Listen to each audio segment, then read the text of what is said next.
আসসালামু আলাইকুম রহমতুল্লাহি ওয়া বারাকাতুহু। প্রিয় দর্শক, প্রাকৃতিক দৃশ্য নেওয়ার জন্য চলে আসলাম এবং আপনাদের সামনে উপস্থাপন করার জন্য খুব কষ্ট করে ভিডিও বানাইতেছি।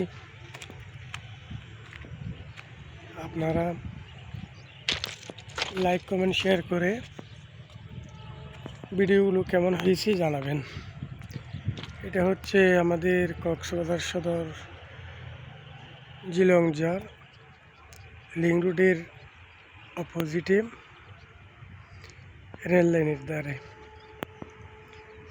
ঠিক রেল লাইনের কক্সবাজার হয়ে চিটাগং যাওয়ার পথে হাফ কিলোমিটারের মধ্যেই এই জায়গাটা অবস্থিত। এই যেটা হচ্ছে কক্সবাজার রেলওয়ে স্টেশন সামনে।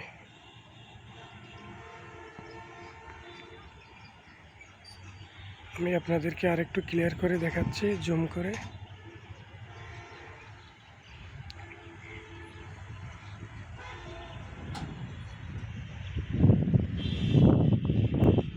ওই যে সামনে দেখতে পাচ্ছেন, এটা হচ্ছে বাঁকখালী নদী। নদীটা অবশ্যই দেখা যাচ্ছে না একটু দূর থেকে, তাই আমি আপনাদেরকে এটাও দেখানোর জন্য চেষ্টা করব। ধন্যবাদ। আসসালামু আলাইকুম।